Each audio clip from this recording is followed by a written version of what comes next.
નમસ્કાર વિદ્યાર્થી મિત્રો, હું કમલ ગોર, આપનો કેમિસ્ટ્રીનો શિક્ષક. આપ સર્વે મિત્રોનું આલ્ફા પ્લસ સ્ટડી સેન્ટર વતી મારી યુટ્યુબ ચેનલમાં હાર્દિક સ્વાગત કરું છું. મિત્રો, ધોરણ 10 નું આ વેકેશન ખૂબ જ મજાનું ચાલી રહ્યું હશે. કોરોનાના કારણે તમે બધા ઘરમાં પુરાઈ ગયા છો. જેવું તમે વિચાર્યું હતું તેવું તો ન થઈ શક્યું, છતાં પણ હું માનું છું કે તમે બધા એન્જોય કરી રહ્યા હશો. પણ તેની સાથે હવે અગત્યની વાત કરું, તમે બધાએ વિજ્ઞાન પ્રવાહ વિશે વિચાર્યું, ખૂબ જ સારો અને ઉત્તમ વિચાર છે મિત્રો. તમારો આ ઉત્તમ વિચાર અને તમારા દ્વારા જોયેલા સપનાને સાકાર કરવા માટે આલ્ફા પ્લસ સ્ટડી સેન્ટર અને અમારી આખી ટીમ તમારી સાથે છે. ચાલો તો આપણે આગળ વધીએ અને હવે કેમિસ્ટ્રી ચેપ્ટર નંબર 1 સમજવાનો પ્રયાસ કરીએ. તો મિત્રો, સૌથી પહેલા આ ચેપ્ટરને આપણે આગળ વધારીએ તેનાથી પણ પહેલા સાઈડમાં તમે અહીંયા જોઈ શકો છો, એક ઇમેજ આવી ગઈ છે જેમાં મેં રજિસ્ટ્રેશન ફોર્મ વિશે લખ્યું છે. જો તમે મારો આ વિડિયો જોઈ રહ્યા છો અને હજી પણ તમે રજિસ્ટ્રેશન નથી કરાવ્યું તો મિત્રો અચૂકપણે ડિસ્ક્રિપ્શનમાં નીચે એક લિંક આપી છે, તેને ઓપન કરો. આ એક ગૂગલ ફોર્મ છે જેની અંદર તમારી ડિટેલ ભરી કાઢો, જેનાથી તમારું રજિસ્ટ્રેશન આલ્ફા પ્લસ સ્ટડી સેન્ટરમાં થઈ જશે. હું તમને ગ્રુપમાં એડ કરી દઈશ, જ્યાં તમને આપણા આ વિડિયો અને મટીરિયલ બંને મળી રહેશે. થોડાક દિવસો બાદ આ વિડિયો ડાયરેક્ટલી વાયરલ થવાનું બંધ થઈ જશે, ફક્ત એક પ્રાઇવેટ લિંક દ્વારા જ તમને મળી શકશે. તો હમણાં જ ગ્રુપની અંદર રજિસ્ટ્રેશન કરાવો, જેનાથી તમે ત્યાં સાહિત્ય અને આ વિડિયો બંને મેળવી શકો. ચાલો તો મિત્રો, હવે આપણે આગળ વધીએ. ધોરણ 11 નું કેમિસ્ટ્રી આપણે ભણવાનું છે. મેં તમને ગયા વખતે ઇન્ડેક્સ સમજાવ્યું કે કેમિસ્ટ્રી ઓર્ગેનિક, ઇનઓર્ગેનિક અને ફિઝિકલ આમ 3 પાર્ટમાં વહેંચાયેલું છે. આપણે મિત્રો અહીં ચેપ્ટર નંબર 1 ચાલુ કરવાનું છે. ખાસ કરી અને હું નીટના વિદ્યાર્થી મિત્રોને કહી દઉં કે આજે નીટમાં પૂછાય તેવું હું કાંઈ જ નથી ભણાવવાનું, પણ છતાંય આ ખૂબ જ અગત્યનું છે.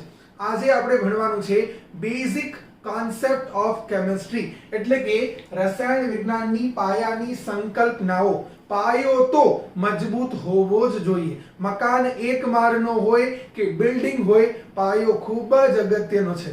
યસ મિત્રો, તો બધા જ મિત્રો મેથેમેટિક્સ વાળા, બી ગ્રુપ એટલે કે બાયોલોજી વાળા, નીટ જેને કરવું છે તે પણ બધા આજનો વિડિયો સારી રીતે જોશે અને ત્યાર પછી કમેન્ટ સેક્શનમાં મને જણાવશે કે તમને આ વિડિયો કેવું લાગ્યું. તો ચાલો સ્ટાર્ટ કરીએ.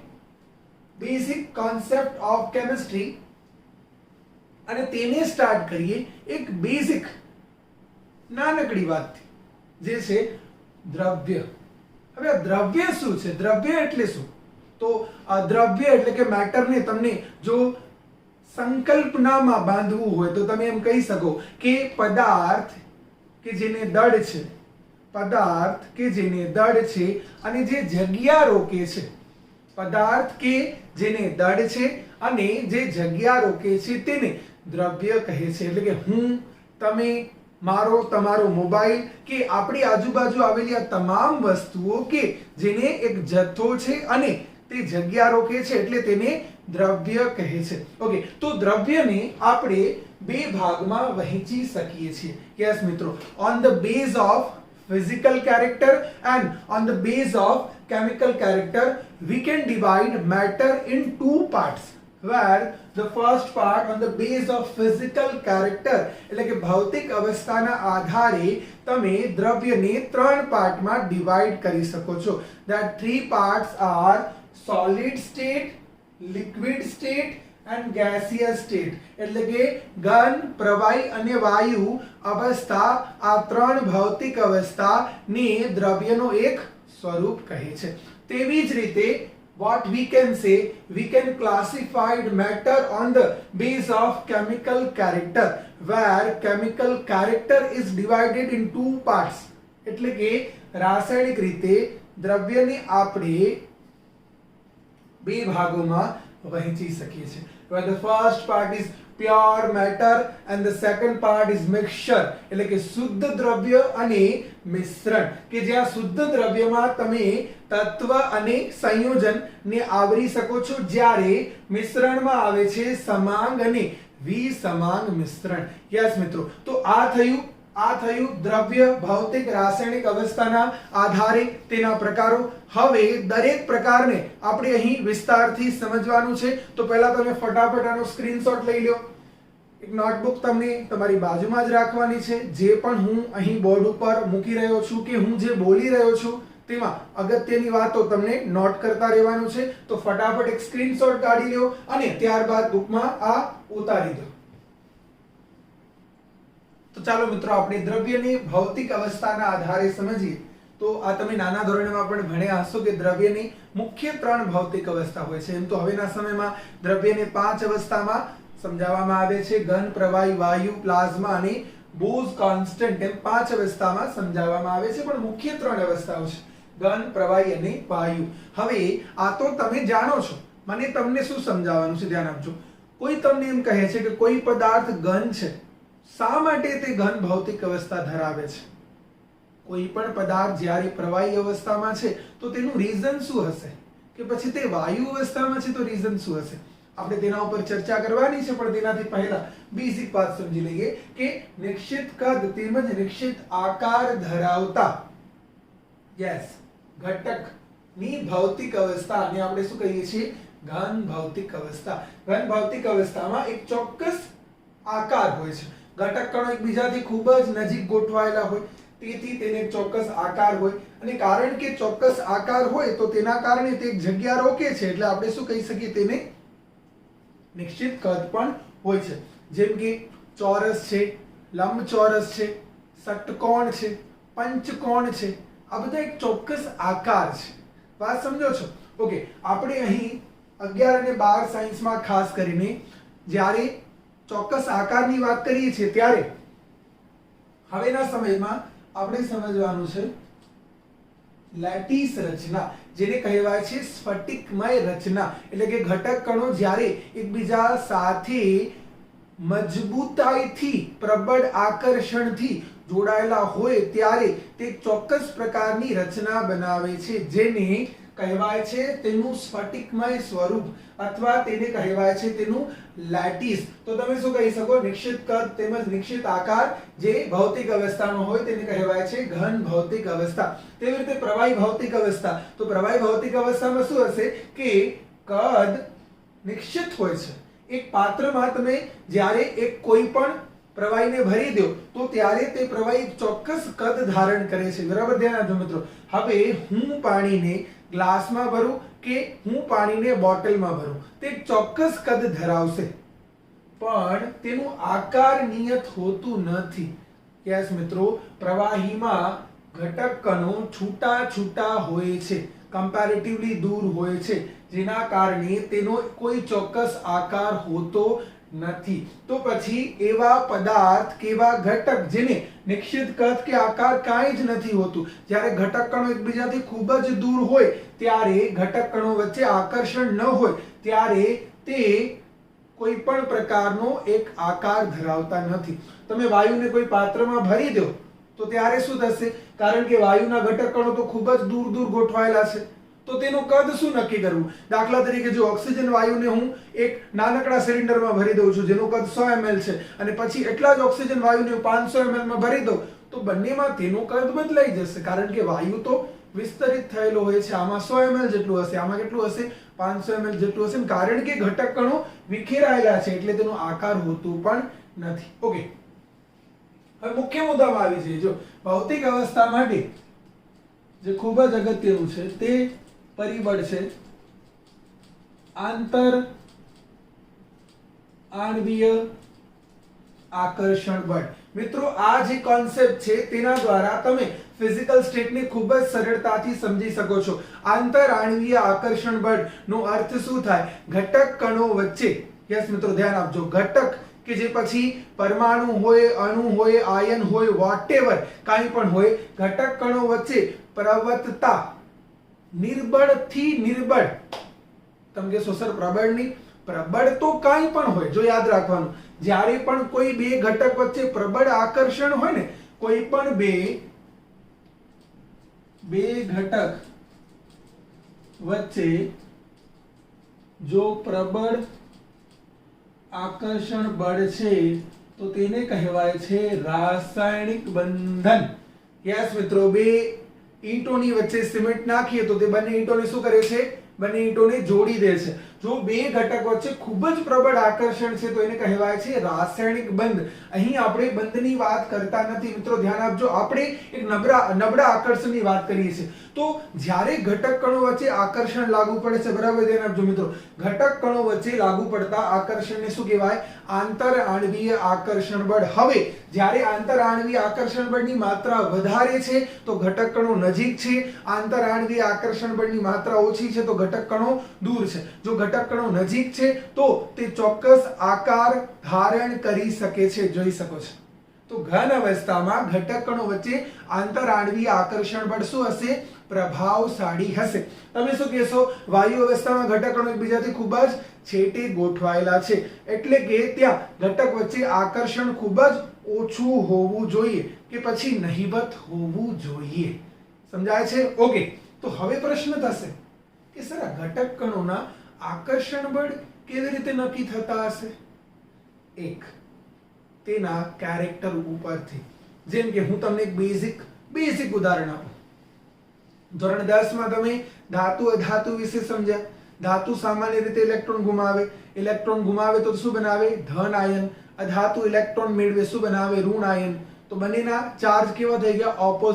ઓપોઝિટ ચાર્જ વચ્ચે શું થાય? એટ્રેક્શન થાય, ખૂબ જ પ્રબળ આકર્ષણ થાય. ને પ્રબળ આકર્ષણના કારણે હંમેશા જ્યારે પણ ધન આયન અને ઋણ આયન, ધાતુ અને અધાતુ જોડાય તો શું શીખ્યા છે આપણે નાના ધોરણમાં?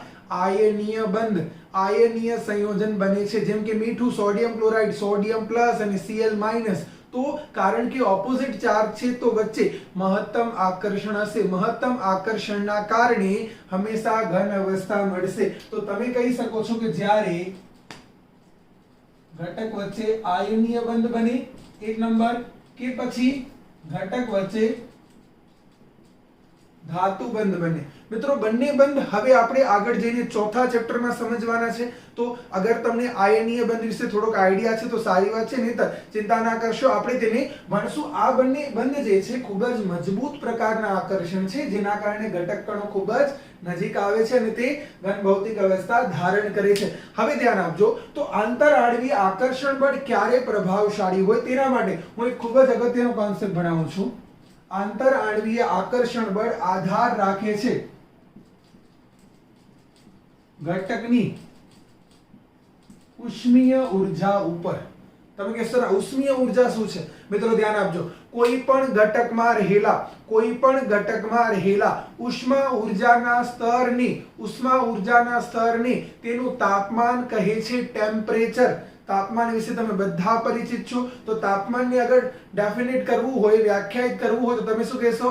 ઘટકમાં રહેલી ઉષ્મા ઉર્જાનો સ્તર એટલે કે તાપમાન. હવે શાંતિથી સાંભળજો, એકદમ સરળ છે. જો તમે જ્યારે કોઈ પદાર્થને તાપમાન આપો છો તો તેનો અર્થ એમ થશે કે જો તમે તાપમાન આપો છો તો તમે તે ઘટકને શું આપી?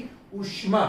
જો તમે ઘટકને ઉષ્મા આપશો તો ઘટક ગતિ કરશે. ગતિ એટલે વાઇબ્રેટિવ થશે, આવી રીતે ઉપર નીચે થશે, એટલે કે તે ગતિ કરશે. ગતિના કારણે વાઇબ્રેટિવ મોડમાં થશે. બરાબર સમજો. ઘટક જ્યારે ગતિ કરે ને તો ઘટક એકબીજાથી છેટા ભાગશે. કારણ કે તે ગતિ કરશે તો એકબીજાથી છેટા ભાગશે એટલે આકર્ષણ શું થશે? ઓછું થશે. તો તાપમાન વધતા ઉષ્મા વધે છે, ઉષ્મા વધતા ઘટકની ગતિ વધે છે, ગતિ વધતા ઘટક દૂર જાય છે, ઘટક દૂર જાય તો આકર્ષણ શું થાય? ઘટે. એટલે જો તમને ઘન અવસ્થા રાખવી છે તો પદાર્થને ઠંડા રાખવા જોઈએ. વિચારો, ફ્રીજમાં જ્યારે પણ તમે કોઈ વસ્તુ મૂકો છો તો તે સોલિડ ફોર્મમાં કન્વર્ટ થઈ જાય છે. યસ. શા માટે થઈ જાય છે? કારણ કે ફ્રીજમાં ટેમ્પરેચર ઓછું છે, મતલબ ઉષ્મા ઓછી છે, મતલબ ગતિ ઓછી છે. જ્યારે ગતિ ઓછી છે તો ઘટક કણો વચ્ચે આકર્ષણ વધારે છે. Yes my dear friends. તો તમે શું કહી શકો?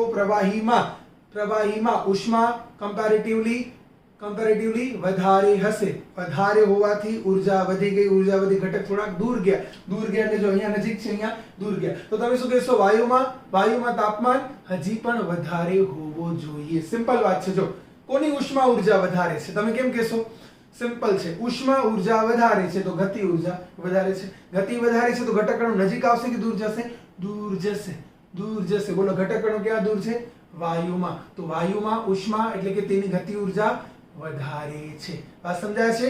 ઓકે, ચાલો ધ્યાન આપજો. હવે તો આપણે શું કહી શકીએ? ઘન પદાર્થને આપણે ગરમ કરીએ. દાખલા તરીકે આપણી પાસે રકાબીમાં બરફ છે, આપણે તેને વાતાવરણમાં મૂકીએ છીએ. ડેલ્ટાનો અર્થ થાય ગરમી આપતા. બરફ શું બની જશે? પ્રવાહી બની જશે. ઓકે, ચાલો હજી પણ આપણે તે પ્રવાહીને રકાબીમાં પાણીને ભરીને રાખીએ અને ગરમ કરીએ તો પાણીનું શું થાય છે? બાષ્પીભવન. એટલે કે તે શું બની જશે? વાયુ બની જશે. પણ વાયુને આપણે જો ઠંડુ પાડીએ તો તે શું થવું જોઈએ? એન્ટાર્કટિકા ખંડ ઉપર બરફ વિશે સાંભળ્યું છે? યસ, બોલો તો ત્યાં કયું બરફ છે? સૂકો બરફ. સૂકો બરફ અને સાદો બરફ શું ડિફરન્સ છે? સૂકા બરફમાં કાર્બન ડાયોક્સાઇડ હોય, સાદા બરફમાં પાણી હોય. હવે કાર્બન ડાયોક્સાઇડ સામાન્ય રીતે શું છે? તો કાર્બન ડાયોક્સાઇડ તો ગેસ છે, પણ ત્યાં એન્ટાર્કટિકામાં તાપમાન ઓછું છે, મતલબ ઉષ્મા ઓછી છે, મતલબ ગતિ ઓછી છે. તો ઘટક કણો નજીક આવ્યા તો તે વાયુમાંથી, કારણ કે તાપમાન બહુ ઓછું છે એટલે યસ શું થાય છે? સોલિડમાં કન્વર્ટ થાય છે. સમજાય છે? તો ઘનને તમે જ્યારે ગરમી આપો તો ત્યારે તે પ્રવાહીમાં રૂપાંતર થાય, પ્રવાહીકરણ કહેવાય. હજી પણ ગરમી આપો શું બને? બાષ્પ અથવા વાયુ શું કહેવાય? બાષ્પીભવન. પણ તમે વાયુને ઠંડુ કરો તો એ પ્રવાહી બને. યસ, એવી રીતે પ્રવાહીને પાછો ઠંડુ કરો તો શું બની જાય? ઘન. જેમ કે આપણે ટ્રેમાં પાણી ભરીને ફ્રીજમાં મૂકીએ તો શું બની જાય છે? તે બની જાય છે બરફ. બરાબર છે મિત્રો? તો બેઝિક વાત તમને સમજાઈ ગઈ છે. ઓકે, ચાલો તો આ થયું આપણું ભૌતિક અવસ્થા. હવે આપણે રાસાયણિક અવસ્થાના આધારે વર્ગીકરણને સમજીએ. Then we have to learn chemical character, where chemical character is further divided in two parts. What you can say? Pure matter એટલે કે શુદ્ધ દ્રવ્ય અને મિક્સચર એટલે કે મિશ્રણ. તો પ્યોર મેટરમાં એટલે કે શુદ્ધ દ્રવ્યમાં આપણે શું કહી શકીએ? એલિમેન્ટ્સ એન્ડ કમ્પાઉન્ડ્સ એટલે કે તત્વ અને સંયોજનો. પણ તેનાથી પહેલા આપણે સમજવાનો પ્રયાસ કરીએ કે શુદ્ધ દ્રવ્યનો અર્થ શું થાય. તો મિત્રો શુદ્ધ દ્રવ્યનો અર્થ થાય કે જેમાં પદાર્થની અંદર ઘટક તરીકે ફક્ત પરમાણુ કે અણુ કે આયન રહેલા છે અને તે સમાન છે. તમે કે સર સમજાણું નહીં. ઓકે, ચાલો એક કામ કરીએ. આપણે પહેલા ત્યાં આપણે સમજવાનો પ્રયાસ કરીએ કે તત્વ શું છે. તો મેં ત્યાં ડેફિનેશન લખી છે, સમાન પ્રકારના પરમાણુઓના બનેલા શુદ્ધ પદાર્થને. હવે જુઓ, સમજો, કારણ કે હું જ્યારે લખું છું સમાન પ્રકારના પરમાણુ એટલે કે બધા જ પરમાણુ સરખા છે તો તેને શું કહેવાય? શુદ્ધ. એટલે કે કાં તો તમે બધા જ અણુ લઈ લો સરખે સરખા, કાં તો પરમાણુ લઈ લો સરખે સરખા. એટલે કે જેટલા ઘટક છે બધા કેવા છે? સરખા છે. એક ઘટક બીજા ઘટકથી જુદો પડતો નથી. તો તેને શું કહેવાય?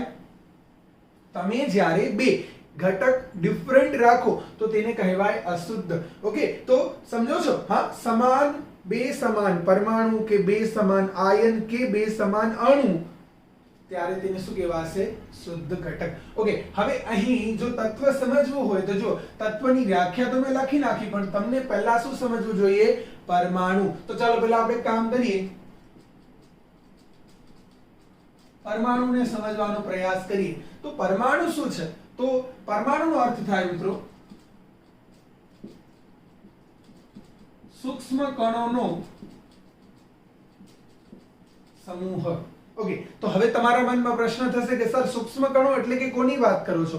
મિત્રો સૂક્ષ્મ કણો જેને અંગ્રેજીમાં કહેવાય છે સબ એટોમિક પાર્ટિકલ, એટલે કે એવા ઘટક જેનું વિભાજન શક્ય નથી.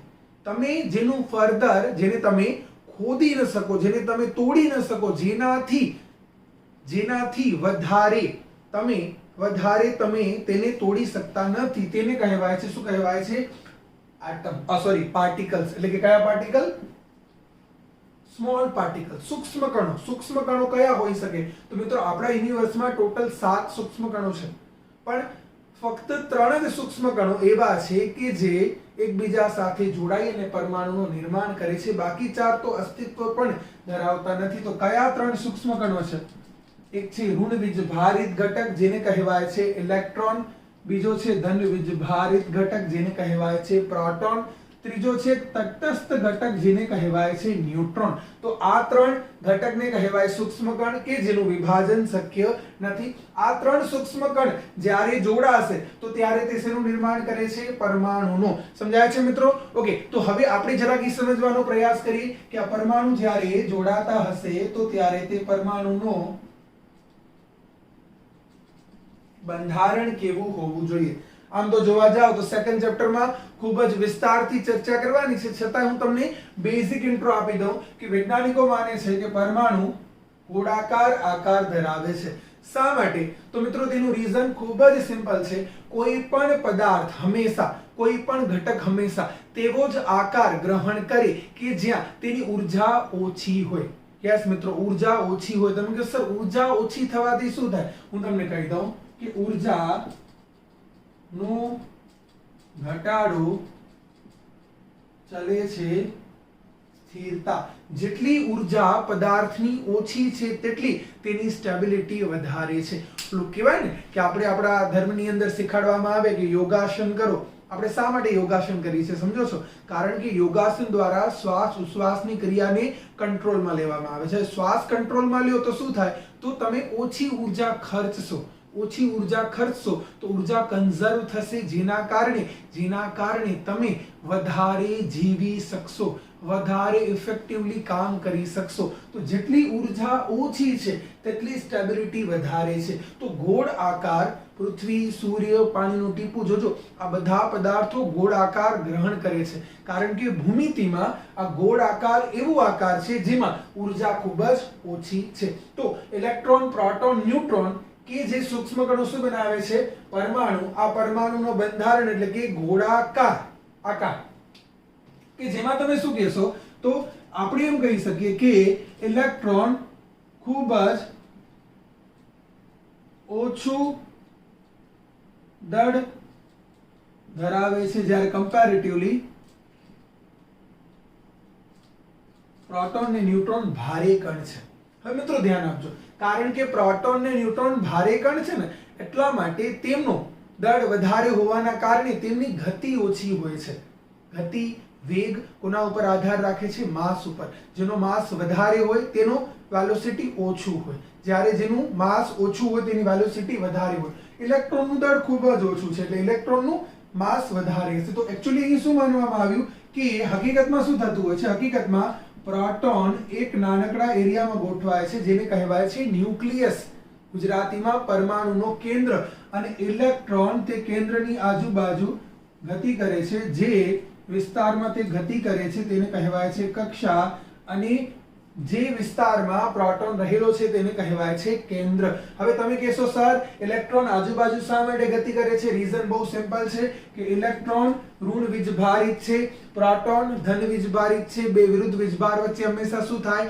આકર્ષણ. તો પ્રોટોનના આકર્ષણના કારણે ઇલેક્ટ્રોન શું કરે છે? પ્રોટોનની આજુબાજુ ગતિ કરે છે. એટલે સીધો તમે વિચારશો સર સમજ્યા, પણ એવું ન થઈ શકે કે ઇલેક્ટ્રોન સીધો પ્રોટોન તરફ આવે કારણ કે બેના વીજભાર તો ઓપોઝિટ છે. યસ, જો તમે એવું વિચારો છો તમે ખોટા નથી, પણ આનો આન્સર ફિઝિક્સ આવશે.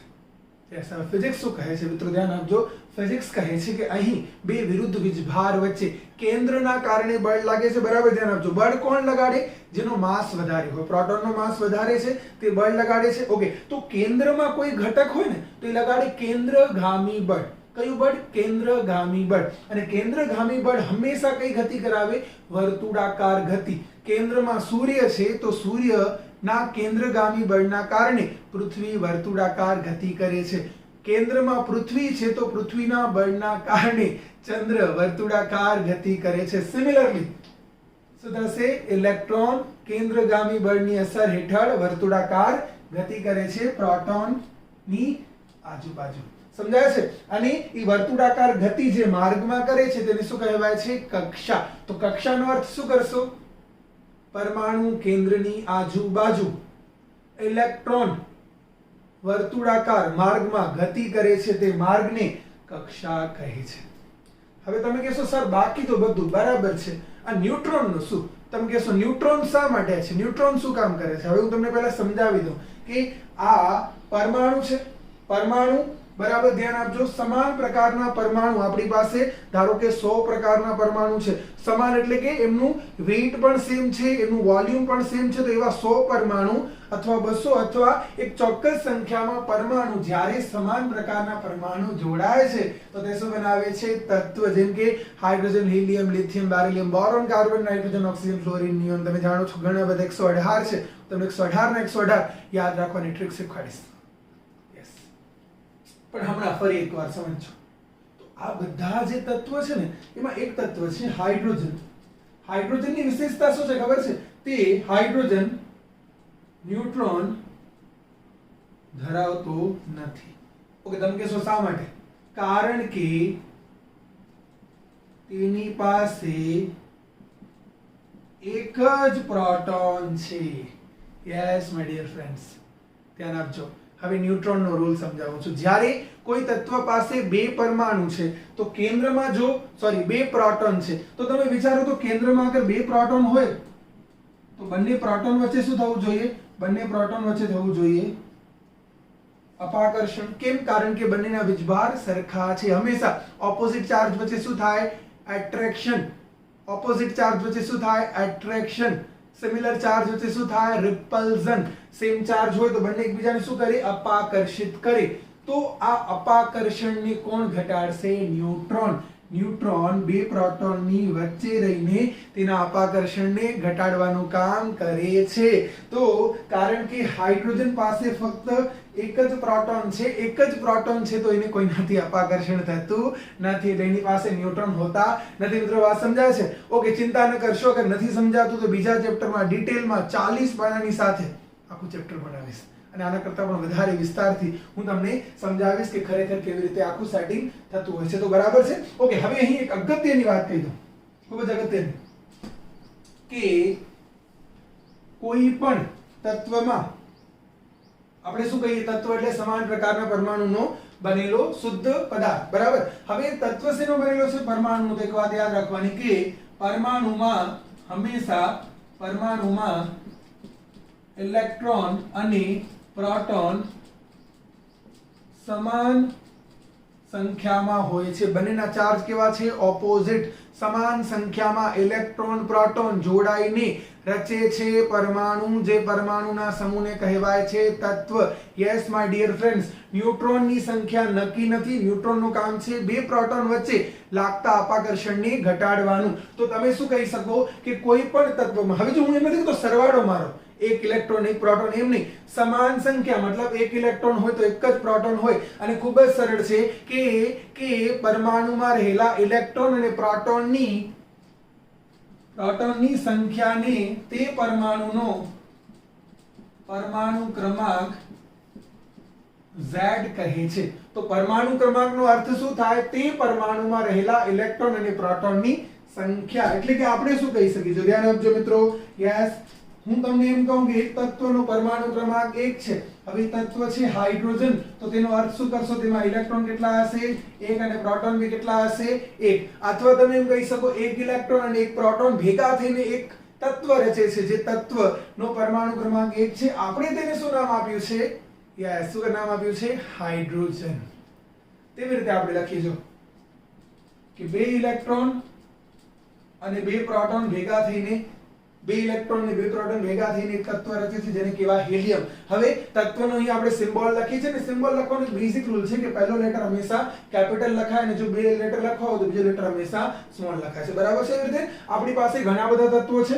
તો આ થયું તમારો પરમાણુ ક્રમાંક, આ થયું તમારો પરમાણુ. પરમાણુના સમૂહને શું કહેવાશે? તત્વ. સમાન પ્રકારના પરમાણુના બનેલા શુદ્ધ પદાર્થને તત્વ કહે છે. હાઇડ્રોજન, હિલિયમ, લિથિયમ, સોનું, ચાંદી, પ્લેટિનમ, ઓરમ, યુરેનિયમ, પ્લુટોનિયમ, આ બધા જ શું છે મિત્રો? આ બધા તત્વો છે. અને આ તત્વોની વિશેષતા શું છે? કે તેમાં સમાન ગુણધર્મ ધરાવતા પરમાણુ હાજર હોય છે. તો મિત્રો તમને વાત સમજાણી? ઓકે, ચાલો હવે આપણે આગળ વધીએ.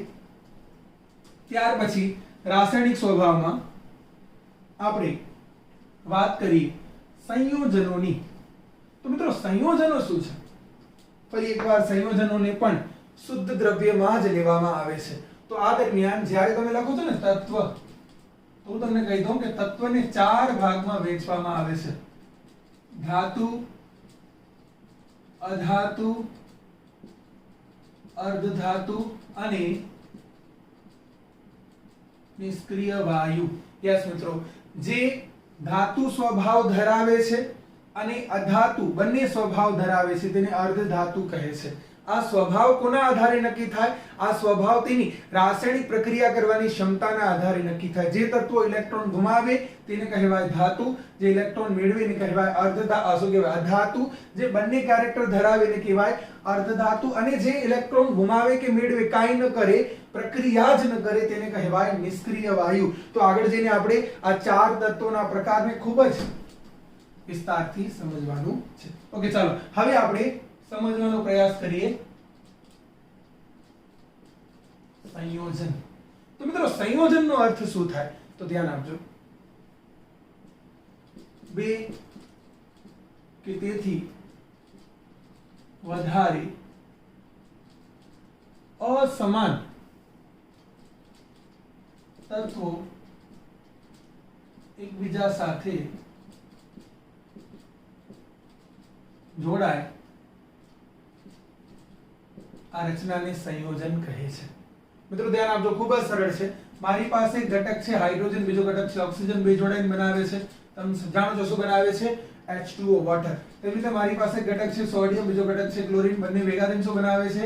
NaCl. ઓકે, તો હવે શું થયું? આ એક જ તત્વ, આ બીજો તત્વ, બંને તત્વો કેવા છે? જુદા જુદા છે. અને જુદા જુદા તત્વો ભેગા થઈ અને જે રચના બનાવે છે તેને શું કહેવાય છે? સંયોજન કહેવાય છે. કે પછી સોડિયમ અને ક્લોરીન બંને કેવા છે? ઓપોઝિટ કેરેક્ટરના છે, તો બંને જોડાઈને જે રચના બનાવે છે એને શું કહેવાય છે? સંયોજન કહેવાય છે. તો ખૂબ જ સિમ્પલ છે. સંયોજન શેના બનેલા છે?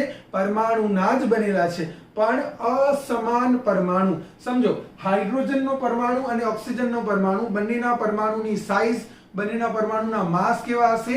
ડિફરન્ટ હશે. તો જુદા જુદા કેરેક્ટરના બે એટમ જ્યારે એકબીજા સાથે કમ્બાઈન થાય છે તો આ કોમ્બિનેશન રિએક્શનના પ્રોડક્ટમાં જે તમને મળશે તેને કહેવાય છે કમ્પાઉન્ડ. મિત્રો વાત સમજાય છે? ખૂબ જ સરળ છે. હવે ધ્યાન આપજો, સંયોજનોને પણ શુદ્ધ ઘટક કહેવામાં આવે છે. તમે કહેશો કેવી રીતે? હું તમને સમજાવું છું. ધ્યાન આપજો. મારી પાસે એક પાત્ર છે, પાત્રમાં હું પાણી ભરી દઉં છું. મિત્રો ધ્યાન આપજો, એવી રીતે મારી પાસે એક પાત્ર છે,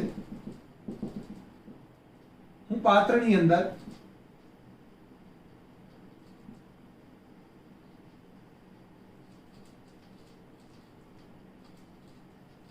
લોખંડ ધાતુ નાખી દઉં છું. હવે જો બંનેમાં એક સિમિલારિટી છે, શું ખબર છે?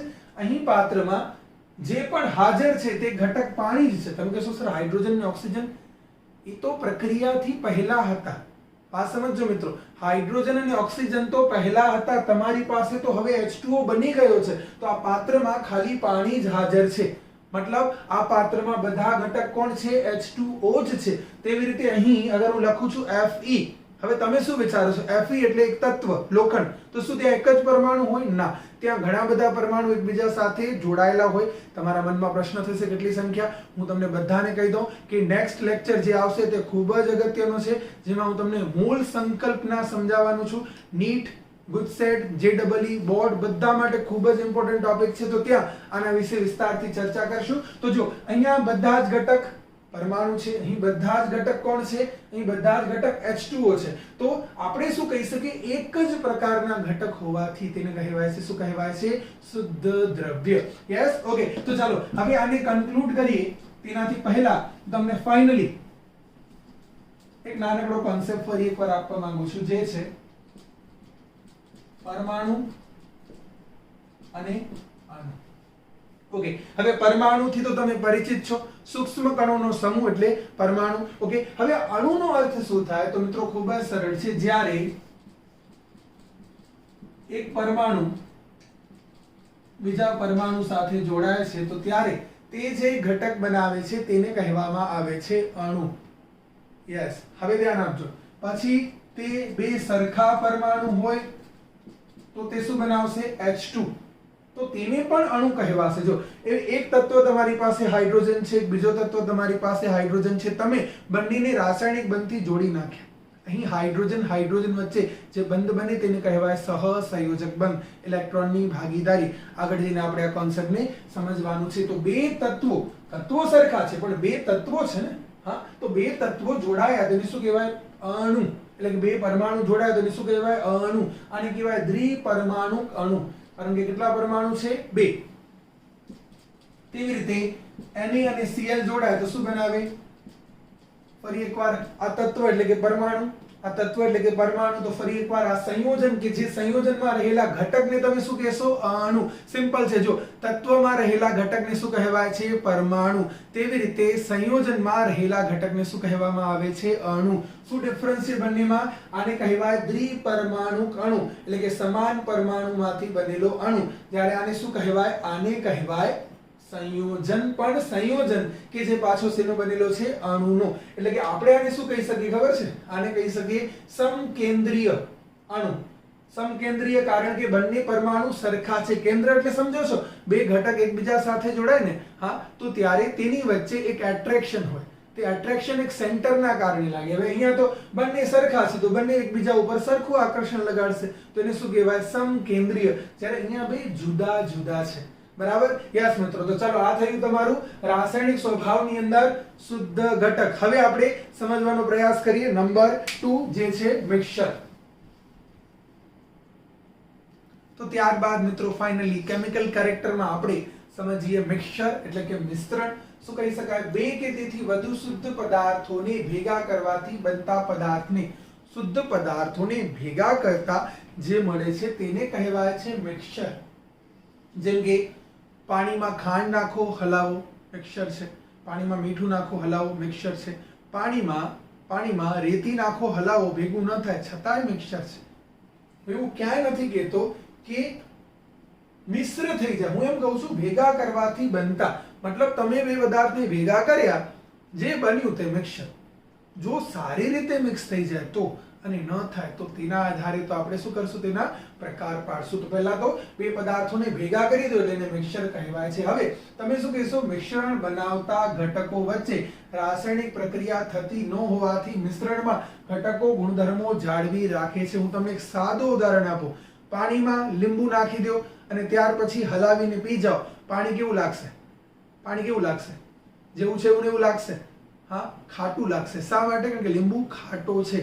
તો મિત્રો સમજો, લીંબુને પાણીમાં નાખો છો, હલાવો છો, મિક્સ થઈ જાય છે, છતાંય લીંબુનો જે સ્વભાવ છે એટલે કે જે સ્વાદ છે એ હજી પણ આવે છે. અગર તેનો સ્વાદ આવે છે તો તેનો અર્થ શું થશે? કે તેણે પોતાના ગુણધર્મો જાળવી રાખ્યા છે. પાણીમાં ખાંડ નાખો હલાવો, પાણી તમને મીઠાશ વાળું લાગશે. પાણીમાં ક્ષાર એટલે કે મીઠું નાખો હલાવો, પાણી ખારાશ વાળું લાગશે. કેમ? કારણ કે આ ઘટકો પાણીમાં ગયા પછી પોતાના ગુણધર્મો જાળવી રાખે છે. તો તમને શું કહેવાનું છે? મિશ્રણ કોને કહેવાય? કે જ્યાં ઘટક વચ્ચે રાસાયણિક પ્રક્રિયા નથી થતી. મિત્રો યાદ રાખવાનું, રાસાયણિક પ્રક્રિયા થાય તો શું બનાવે? સંયોજન. સોડિયમ ક્લોરીન જોડાઈ ગયા, શું બનાવ્યો? NaCl સંયોજન. હાઇડ્રોજન ઓક્સિજન જોડાઈ ગયા, શું બનાવ્યો? H2O સંયોજન. જ્યાં ઘટક વચ્ચે રાસાયણિક બંધ અને રાસાયણિક પ્રક્રિયાથી એક નવો ઘટક મળે તેને સંયોજન કહે છે. રાસાયણિક પ્રક્રિયા ન થાય અને પોતાના ગુણધર્મો જાળવી રાખે તેને કહેવામાં આવે છે. શું કહેવામાં આવે છે? મિશ્રણ. તો તમે શું કહી શકો? મિશ્રણના ઘટકને ભૌતિક પ્રક્રિયા દ્વારા છૂટા પાડી શકાય છે. જેમ કે પાણીમાં મીઠું છે તો ખારવા લોકો કરે ને, મીઠાને પાણીમાંથી દૂર કરવાની પ્રોસેસ, તમને તો જાણતા હશો. શું કરવું પડે? મીઠું જે છે એ પાણીમાંથી સેપરેટ કરવું છે તો પાણી ઉડાડ નાખો, બાષ્પીભવન. તો બાષ્પીભવન છે કે સ્ફટિકીકરણ છે કે ઉત્કલન છે કે ગાળણ છે, તમે જાણો છો ગાળણ દ્વારા. આ બધી ભૌતિક પદ્ધતિ છે જેના દ્વારા તમે બે જે કમ્પોનેન્ટ એકબીજામાં ભળી ગયા છે અથવા નથી ભળી ગયા તેને તમે શું કરી શકો છો? સેપરેટ કરી શકો છો. અને ફાઇનલી તમે શું કહેશો? મિશ્રણમાં ઘટક પદાર્થો ગમે તે પ્રમાણમાં રહેલા હોય છે. હું મીઠું અને પાણી બેને કોઈ પણ પ્રમાણમાં મિક્સ કરી શકું. મીઠું વધારે પણ રાખી શકું, મીઠું ઓછું પણ રાખી શકું, તેના પ્રમાણે મિક્સર મળશે. પણ પ્રમાણ ક્યારે પણ નિયત, આપણે નિયત રાખીએ પણ નિયત હોતા નથી. જો સંયોજનમાં આ લાઈન હું કહેતા ભૂલી ગયો, તો સંયોજન હોય ને તો એમ કહેવાય સંયોજનમાં ઘટક પદાર્થો નિશ્ચિત પ્રમાણમાં હોય છે. જેમ કે હંમેશા પાણીનું સૂત્ર H2O જ થાય. પાણીનું સૂત્ર ક્યારે H અડધો O1 એમ ન થાય. હા, આગળ જઈને આપણે રાસાયણિક સંયોગીકરણના 5 નિયમો ભણવાના છે, જ્યાં હું તમને આ વધારે વિસ્તારથી ચોક્કસપણે સમજાવીશ. પણ હમણાં દાખલા તરીકે તમને કોઈ મીઠું કહે તો મીઠાનું તમે ગમે એવી રીતે બનાવો, તમે પ્રયોગશાળામાં બનાવો કે તમે ક્યાંકથી લઈ આવો કુદરતમાંથી, મીઠું હંમેશા NaCl જ રહેશે, તે ક્યારે NaCl2 ન થઈ શકે. એનો અર્થ શું થયો કે Na1Cl1 પ્રમાણ હંમેશા સંયોજનમાં નિયત છે. જ્યારે મિશ્રણમાં ઘટકો ગમે તે પ્રમાણમાં રહેલા હોય છે. બરાબર છે. તો આ થઈ મિશ્રણ અને મિશ્રણની વિશેષતાઓ. હવે ફાઇનલી આપણે મિશ્રણના પ્રકાર સમજીએ. તો યસ મિત્રો, મિશ્રણને બે ભાગમાં વહેંચી શકાય છે, જ્યાં તેના પહેલા ભાગને કહેવામાં આવે છે સમાંગ મિશ્રણ. સમાંગ મિશ્રણનો એક બીજો નામ પણ રસાયણ વિજ્ઞાનમાં આપવામાં આવે છે. સમાંગ મિશ્રણને આપણે કહીએ છીએ, તમે જાણો છો શું કહેવાય સમાંગ મિશ્રણને? સમાંગ મિશ્રણને કહેવામાં આવે છે, યસ માય ડિયર ફ્રેન્ડ્સ, તેને કહેવામાં આવે છે દ્રાવણ. તો સમાંગ મિશ્રણ શું છે? એક કરતા વધારે, બે કે તેથી વધારે પદાર્થોને એકબીજામાં મિશ્ર કરતા જો તે એકબીજામાં ભળી જાય છે, બે કે તેથી વધારે પદાર્થોને એકબીજામાં ભેગા કરતા જો તે ભેગા થઈને મિશ્ર થઈને એવી પ્રણાલી આપે કે જે પ્રણાલીમાં બંને ઘટક કણ નું સંગઠન સરખું છે. હું એક બેઝિક એક્ઝામ્પલ આપીશ, જો ધ્યાન આપજો. મારી પાસે એક પાત્ર છે, પાત્રમાં પાણી છે. હવે હું પાણી માં એડ કરી દઉં છું સુગર એટલે કે ખાંડ, ત્યાર પછી હું હલાવું છું. હવે તમે મને વિચારીને કહો કે આમાં સુગર ક્યાં હશે? તો હકીકતમાં સુગર જે છે તે દરેક જગ્યાએ હશે. એક ગ્લાસ છે, બેઝિક એક્ઝામ્પલ લઈએ, પાણીથી ભરેલું છે, ખાંડ નાખી હલાવી નાખી, પછી તમે જ્યારે પીશો તો થોડીક વાર માટે મીઠું ને થોડીક વાર માટે પાછું મીઠું ન હોય, થોડીક વાર વળી ઘણું બધું મીઠું, એવું થાય. તમને દરેક વખતે જો તમે સારી રીતે હલાવ્યો છે, પછી સારી રીતે ન હલાવો તો નીચે ગ્લુકોઝ પડ્યો હોય તો મીઠું લાગશે, પણ તમે એકદમ વ્યવસ્થિત હલાવો પછી તમને દરેક વખતે પાણીની મીઠાશ સરખી લાગશે. એટલે કહેવાય શું કે સમાંગ મિશ્રણમાં સંગઠન સરખું છે. સંગઠન એટલે કે ઘટકનું પ્રમાણ દરેક જગ્યાએ આખો જે આને શું કહેવાય? બે પદાર્થો એકબીજામાં જો સંપૂર્ણપણે ભળી જાય એટલે કે એટલા સારી રીતે ભળી જાય કે તમે તેને સરળતાથી સેપરેટ નથી કરતા, તો તેને કહેવાય છે દ્રાવણ. કોઈ તમને પૂછે દ્રાવણ શું છે, તમે કહેશો દ્રાવણ એક સમાંગ મિશ્રણ છે. તમને કોઈ પૂછે સમાંગ મિશ્રણ શું છે, તમે શું કહેશો? બે ઘટકો એકબીજામાં જ્યારે સંપૂર્ણપણે મિશ્ર થાય છે તો એને કહેવાય છે સમાંગ મિશ્રણ, અને સમાંગ મિશ્રણને કહેવાય છે દ્રાવણ. તો કમસે કમ બે ઘટકો જોઈશે આપણને, કમસે કમ બે ઘટકો જોઈશે, જેમ કે ખાંડ અને પાણી. તો એક ઘટક જેનો જથ્થો વધારે હશે, એક ઘટક જેનો જથ્થો ઓછું હશે, ઓછું જથ્થું જેનું હોય તેને કહેવાય છે દ્રાવ્ય. વધારે જથ્થો જેનો હોય તેને કહેવાય છે દ્રાવક. અને કહેવાય શું કે દ્રાવ્યને દ્રાવકમાં ઉમેરતા પરિણમતા સમાંગ મિશ્રણને દ્રાવણ કહે છે. હું બોલું છું ફરી એકવાર, લખજો. દ્રાવ્યને દ્રાવકમાં ઉમેરતા પરિણમતા સમાંગ મિશ્રણને દ્રાવણ કહે છે. જેનો જથ્થો ઓછો છે તે દ્રાવ્ય, જેનો જથ્થો વધારે છે તે દ્રાવક. બંનેને મિશ્ર કરતા જે મળશે તે દ્રાવણ. ખાંડમાં પાણીને નાખો કે પાણીમાં ખાંડને નાખશો, જો ખાંડનો જથ્થો ઓછો રાખશો તો ખાંડ સરળતાથી પાણીમાં ઓગળી જાય છે. તો કારણ કે પાણીનો જથ્થો વધારે રાખીએ છીએ, ગ્લાસ ભરીને પાણી રાખીએ, ચમચી ભર તમે ગ્લુકોઝ રાખો તો ગ્લાસ ભરેલો પાણી તમારું દ્રાવક છે, ચમચી ભર જે ખાંડ છે તમારું દ્રાવ્ય છે, ને બંને ભેગા થઈને જે બનાવે છે તમારું દ્રાવણ છે. તો શાંતિથી વિચારો, તમે જ્યારે એમ કહો છો કે તમે ખાંડ એટલે કે આપણે એમ કહી શકીએ ને ખાંડના રાસાયણિક સૂત્ર જો કેવા હોય તો ગ્લુકોઝ, ફ્રક્ટોઝ, આ બધાને ખાંડના રાસાયણિક સંગઠન કહેવાય છે, જેનું સૂત્ર થાય C6H12O6 કે પછી બધાને શર્કરા પણ કહેવાય છે બાયોલોજીની ભાષામાં કહું તો. હવે હું એને પાણીમાં નાખું છું, જો હું અહીં ગ્લુકોઝને દ્રાવ્ય તરીકે લઉં છું. દ્રાવ્ય મતલબ જેનો સમાંગ મિશ્રણમાં જથ્થો ઓછો છે. હું પાણી લઉં છું દ્રાવક તરીકે જેનો જથ્થો વધારે છે. હવે તમે મને કહો શું થશે? ગ્લુકોઝ પાણીમાં ઓગળી જશે, એટલે કે શું બની જશે? ફટાફટ સમજી લો શું બની જશે? દ્રાવણ બની જશે. હવે આ દરમિયાન અગત્યની વાત સમજો, ખૂબ જ સરળ છે કે દ્રાવ્ય કે જેનો જથ્થો ઓછો છે તે જ્યારે દ્રાવકમાં ઓગળશે અને દ્રાવણ બને છે તો તમે સરળતાથી હવે પાછા ખાંડના ઘટકને ત્યાંથી પાછું કાઢી ન શકો. એટલે કે સમાંગ મિશ્રણ કે જ્યાં દ્રાવણ બને છે ત્યાં તમે ઈઝીલી સેપરેટ આઉટ કરી શકતા નથી. બીજી વાત, આ સોલિડ છે, ખાંડ તો ગ્લુકોઝ તો ઘન અવસ્થામાં હોય ને, પાણી લિક્વિડ છે. ઓકે, હવે આ સોલિડ છે, આ લિક્વિડ છે, સોલ્યુશન કેવું મળશે? સોલ્યુશન એટલે દ્રાવણ કેવું મળશે? પ્રવાહી. ઓકે, એટલે હવે જો આ પણ પ્રવાહી, દ્રાવણ પણ પ્રવાહી. એટલે કહેવાનું શું હંમેશા કે દ્રાવકની જે અવસ્થા હોય દ્રાવણની તે જ અવસ્થા હોય, કારણ કે દ્રાવક વધારે પ્રમાણમાં છે. તો તમે કહી શકો કે દ્રાવણના 3 પ્રકાર ભૌતિક અવસ્થાના આધારે શું કહેવાય? ઘન દ્રાવણ, પ્રવાહી દ્રાવણ અને વાયુ દ્રાવણ. કેવી રીતે નક્કી થશે? જ્યારે દ્રાવક ઘન હોય તો દ્રાવણ પણ ઘન, જ્યારે દ્રાવક પ્રવાહી હોય તો દ્રાવણ પણ પ્રવાહી, જ્યારે દ્રાવક વાયુ હોય તો દ્રાવણ પણ વાયુ. સિમ્પલ છે. જો મિશ્ર ધાતુ વિશે સાંભળ્યું છે? મિશ્ર ધાતુ એટલે શું થાય? ઓલું હોય ને tungsten, steel, stainless steel, duralumin, bronze, steel, આ બધું તમે સાંભળ્યું હશે ને. શું કહેવાય એને? મિશ્ર ધાતુ. તો મિશ્ર ધાતુ શેની બને? ધાતુ વત્તા ધાતુ. તમે મને કહો બંને કોણ છે? મિશ્ર ધાતુમાં તમે સ્ટીલની થાળી લઈને ચેક કરજો તો એની અંદર ક્યાં કોણ છે? તમને ખબર છે સ્ટીલ શેનું બને? લોખંડ અને કાર્બનનું. તો તમે જરાક જોજો તો તમને કાર્બન દેખાય છે, એમાં લોખંડ દેખાય છે. બંને શું થયા છે? ભળી ગયા છે. તો ત્યાં તમે શું કહી શકો? બંને સોલ્યુટ અને સોલ્વેન્ટ. સોલ્યુટ એટલે દ્રાવ્ય, સોલ્વેન્ટ એટલે દ્રાવક, દ્રાવ્ય એટલે ઓછું, દ્રાવક એટલે વધારે.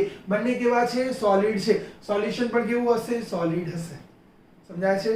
સિમ્પલ છે. ઓકે, ચાલો. તેવી રીતે હું તમને પ્રવાહી દ્રાવણનું ઉદાહરણ આપું. હમણાં જ મેં તમને ઉદાહરણ આપ્યું કે તમે ખાંડને પાણીમાં નાખી દો, કે તમે કાર્બન ડાયોક્સાઇડને પાણીમાં નાખી દો. આ બધા તમારા શેના ઉદાહરણ થશે? આ બધા તમારા પ્રવાહી દ્રાવણના. કા પછી તમે એમ કહી દો કે તમે ઇથેનોલને પાણીમાં નાખી દો, ખાંડને પાણીમાં નાખીને હલાવો, કેવું થઈ જશે? પ્રવાહિત થઈ જશે. કાર્બન ડાયોક્સાઇડ એટલે કે ગેસ, વોટર, ગેસ વોટરને શું કહેવાય? Soda water. ઓલો આપણે સોડા પીએ ને એમાં એવું છે ને, કાર્બન ડાયોક્સાઇડ મશીનની અંદર નાખે ને, પાણીની અંદર, પાણીની બોટલની અંદર ગેસ નાખે ને, તો બસ સોડા વોટર એને કહેવાય. કે પછી ઇથેનોલ જે છે, ઇથેનોલ એટલે કે દારૂ જે છે, આલ્કોહોલ જે છે એને વોટરની અંદર એડ કરો. બધા કોના એક્ઝામ્પલ છે? પ્રવાહી દ્રાવણ. યસ મિત્રો. કે પછી વાતાવરણમાં નાઇટ્રોજન ગેસ અને ઓક્સિજન ગેસનું જે મિક્સચર છે, તમે તેને શું કહેશો? વાયુ દ્રાવણ. તમે કહી શકો ને નાઇટ્રોજન ઓક્સિજન બંને ગેસ છે, કોણ વધારે છે? નાઇટ્રોજન 78%, કોણ ઓક્સિજન? કોણ ઓછું છે? ઓક્સિજન 21%. સમજાય છે? કે પછી ભેજ છે, વાતાવરણમાં ભેજ છે, તો ભેજ એટલે કે પાણીનું પ્રમાણ ઓછું છે, વાતાવરણ બહુ મોટું છે, વાતાવરણમાં વાયુનું પ્રમાણ વધારે છે. તો વાતાવરણ પોતે વાયુ છે, તો દ્રાવણ શું કહેવાય? વાયુ. સમજો છો? બેસિક વાતો આપણે કરી રહ્યા છીએ, ચિંતા ના કરશો. આ બધું વધારે ડિટેલમાં તમને જે તે ધોરણમાં, જે તે ચેપ્ટરમાં આવતું જશે. ચલો, તો ફાઇનલી આપણે લઈ લઈએ વિસમાંગ મિશ્રણ, અને ત્યાર પછી આપણો આજનો કોન્સેપ્ટ અહીં થાય છે પૂરું. તો વિસમાંગ મિશ્રણનો અર્થ શું થાય મિત્રો? જેમ સમાંગ મિશ્રણમાં આપણે શું કીધું? જ્યારે એક કરતા વધારે ઘટકો એકબીજામાં સંપૂર્ણપણે ભળી જાય છે. આપણે વ્યાખ્યા ત્યાં લખ્યું હોય તો આમ લખી શકીએ કે બે કે તેથી વધારે ઘટકો એકબીજામાં સંપૂર્ણ રીતે ભળી જાય અને દરેક ઘટકનું સંગઠન સરખું હોય તો ત્યારે તેવી પ્રણાલીને સમાંગ મિશ્રણ અથવા દ્રાવણ કહે છે. બરાબર? જેમાં એક ઘટક જેનું પ્રમાણ વધારે છે તે દ્રાવક, એક ઘટક જેનું પ્રમાણ ઓછું છે તે દ્રાવ્ય. પણ બંનેના પ્રમાણ કોઈ નિયત હોતા નથી. ઓકે, વિસમાંગ મિશ્રણમાં શું કહેશો? બે કે તેથી વધારે ઘટકો જ્યારે એકબીજામાં સંપૂર્ણપણે ભળતા નથી ત્યારે બનતી પ્રણાલીને, યસ માય ડિયર ફ્રેન્ડ, શું કહેવાય છે? વિસમાંગ મિશ્રણ કહે છે. સમાંગ મિશ્રણને કહેવાય હોમોજીનિયસ મિક્સચર. Homogeneous mixture. આને કહેવાય હેટ્રોજીનિયસ મિક્સચર. હું પાણીમાં રેતી નાખી દઉં તે ભળશે નહીં. હું મીઠાની અંદર, વ્હાઈટ કલરના મીઠામાં ખાંડ શું કહેવાય લોખંડના કણો નાખી દઉં, બેને ભેગા કરું, નહીં થાય. કારણ કે કથ્થઈ કલરનો લોખંડ, વ્હાઈટ કલરનું મીઠું બંને સેપરેટ છે. તો ત્યારે તમે શું કહેશો? આ ઘટકો જે એકબીજામાં ભળતા નથી તેને તમે શું કહેશો? તમે કહેશો વિસમાંગ મિશ્રણ. અને તેને છૂટા કરવા ખૂબ જ સરળ છે. રેતી પાણીનો મિક્સચર હોય, ગાળી લો ગરણીથી, તો રેતી ઉપર, પાણી નીચે. હા, મીઠું અને લોખંડના કણો ભેગા હોય તો એને પાણીમાં નાખી દો, મીઠું ઓગળી જશે, લોખંડ ઓગળશે નહીં. પછી એને ગાળી લો તો મીઠું પાણીની સાથે નીકળી જશે, લોખંડ અલગ. પછી મીઠાવાળા પાણીને ગરમ કરો, પાણી ઉડી જશે, બાષ્પીભવન, બાકી શું બચ્યું? મીઠું. તો આ થયું 20 સમાન મિશ્રણ ને અહીં આપણું દ્રવ્ય પૂરું થાય છે। મિત્રો અપેક્ષા રાખું છું તમને આજનો વિડીયો ગમ્યો હશે, તમારા મિત્રો સાથે શેર કરો। તમે ખૂબ જ સારો કાર્ય કરી રહ્યા છો। હું તમને કહીશ, આપણે હજી મળ્યા નથી છતાં પણ શા માટે કહું છું, કારણ કે બાકી બધા જ્યારે હજી પણ વેકેશનની મોજ લે છે ત્યારે તમે આ સ્ટાર્ટ કર્યું છે। થોડુંક આપણે તમને હળવો ડોઝ આપીએ છીએ, રોજના 2 લેક્ચર રહેશે। હમણાંથી તૈયારી ચાલુ કરો। શ્રેષ્ઠ સ્વપ્નાઓ જે તમે જોયા છે તેના માટે શ્રેષ્ઠ મહેનત આપણે કરવાની છે। હું એમ કહીશ કે પરિશ્રમ નહીં, પરિશ્રમની પરાકાષ્ઠા કરવાની છે। ભેગા મળીને કરશો, તમે અને હું ભેગા મળીને કરશું। તો તમારા મિત્રોને પણ પ્રેરિત કરો કે તે પણ જોડાય, તેમને આ વિડીયો શેર કરો અને જોતા રહો। જય હિન્દ।